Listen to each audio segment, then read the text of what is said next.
Morning. It's pretty early. And I got up early because I was going to do some gardening, and it's a bit rainy. I woke up because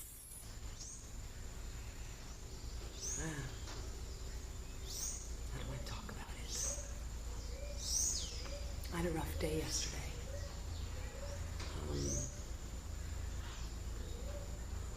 Well, I really didn't have a rough day. It's just I had a rough day in my head because I grew up in a very different place than where I am, and I really liked the people where I was. And where I am now, for the most part, it's really difficult to deal with the people. So,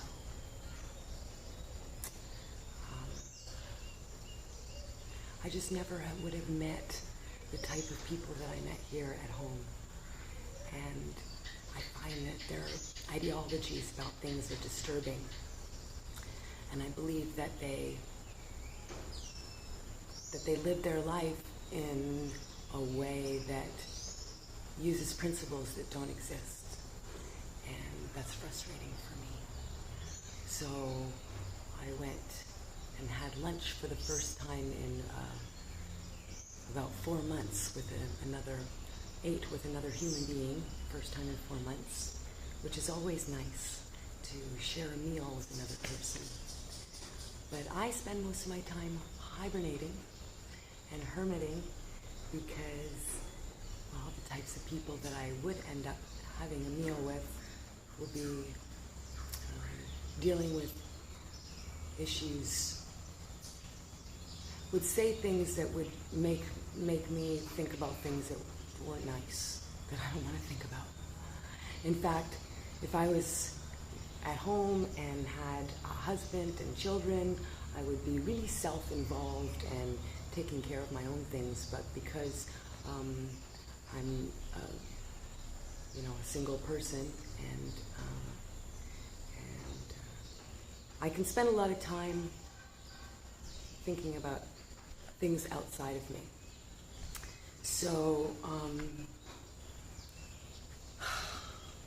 I'm talking to this guy. Everything that I've done it on my own. And yeah, it would be nice to have a man around, to lift heavy things and to help. But I've never had that. So I don't spend too much time wishing for things. Mostly I just do things that need to be done.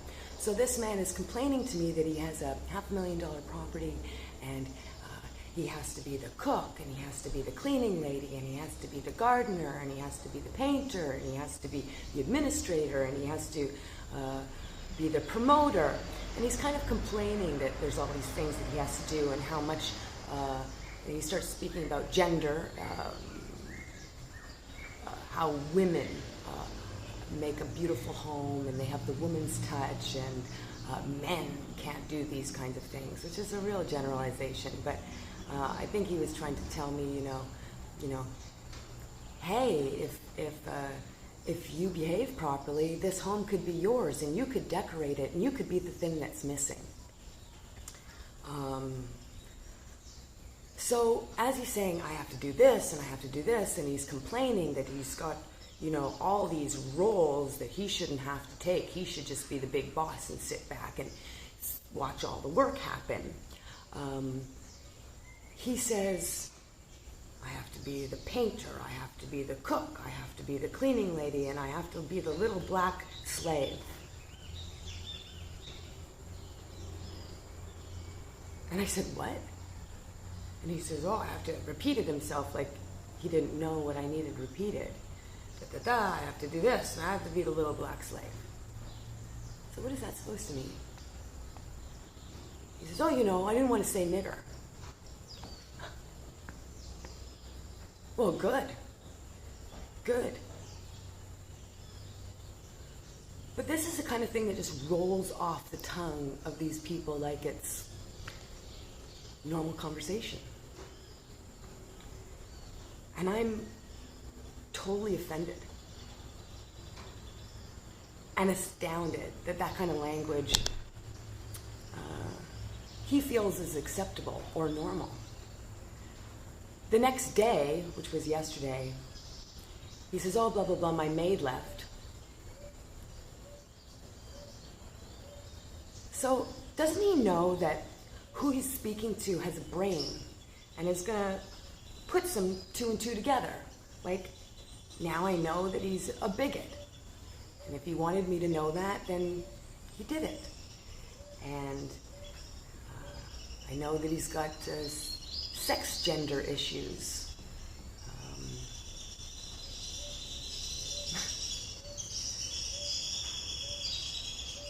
I'm unlike a woman. I'm also unlike a man. I mean, I'm like a woman, but I'm unlike a lot of women. Let's say that. So also yesterday, part of the problem. I brought a friend of mine to do some work. He didn't have much money. He needs work done. So the rich white guy, he can't do work himself. So he needs to hire somebody to do the work. But he doesn't want to pay them the kind of income that he would work for. So he would say, I would never work for $2 an hour. That's ridiculous. But I'll hire somebody for $2 an hour to do something that I can't do. I physically can't do it. I don't have the tools. I need help. But the help that I need, I deem worth $2 an hour. But the market will bear. I mean, that's disgusting. So another woman, probably from the same area of the South, some redneck state, decided yesterday also to post, and I want everyone to know this, if you, it's just maybe another way of looking at things. If you see a picture of poverty, so there's an article on the slums in Central America, and so you can see a little bit of the country that you're visiting on vacation, and you get to see all the paradise parts of the country that's provided for the tourists. But this is some beautiful photographs of poverty. So it's meant to, pull the heartstrings. Great. So how do some people think when their heartstrings are pulled? I think it's sick. So I get this Facebook thing of this article, and what she writes is, before I moved here, I was so ungrateful.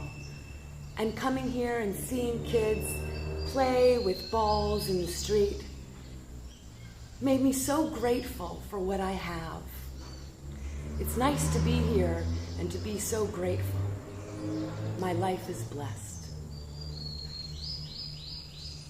So it's never my first reaction if I see somebody suffering, if I see poverty, if I see struggle. I don't think about me and how great I am. That's shitty. So you step over poverty or destitute, and you step over it and you say, oh, thank God I'm not like that. I'm so blessed. I'm so grateful for what I have. Instead of thinking, how can I help? What happened here that created this horrific thing? And what can I do to help, to create a better situation? How can I speak about this to provide good? Instead of, how can I tell everybody how lucky I am by looking at people who are unlucky? I've never been able to say, wow, I'm so grateful and so lucky for what I have because other people are really suffering. I don't think that's a great reason to be grateful for what you have. I think that's a reason to look at why there's systemic suffering and maybe start using at least your vocabulary in a way that recognizes the suffering in a way that's not about yourself and how great you are. It's like one thing after another has happened. It's too early in the morning. I should just be gardening. But it's like one thing after another this morning, the past couple of days. And I guess I'm just feeling hurt. I'm feeling hurt by people and their insufferable ignorance. And I saved a dog. I didn't save it. I tried to rescue a dog the other day. It was covered in blood in an affluent, wealthy, gringo residential area where everybody has big cars and big homes, and they built these homes on the back of poor people that got paid basically $2 an hour. And they drive expensive big SUV vans. And so one van came right up our ass, and we had to wave them around. It's an unpaved road, so left us in a pile of dust as they drove past. And I saw they kind of drove around something, and when we got to what the something was, it was a very large pit bull in the middle of the street dying, covered in blood. And so these guys, these people that live in the area, they don't really work for a living, or they don't have the type of job, like they're not in New York, you know? They're basically expats, retired, spending the money that they earned in the States here frugally as they can. And just drove past the dying dog on the road.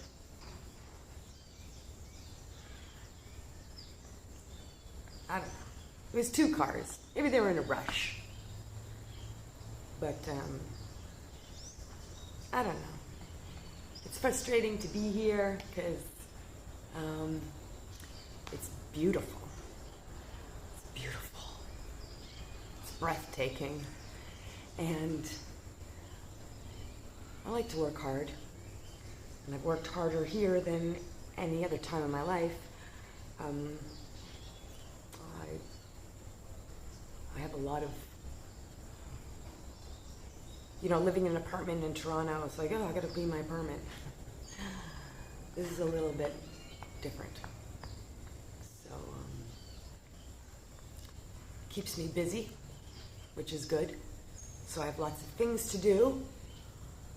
So as I'm hermiting, it's okay, because I'm busy taking care of insects and animals and plants and things that grow love inside me. Anyway, I gotta go. I'm feeling really emotional.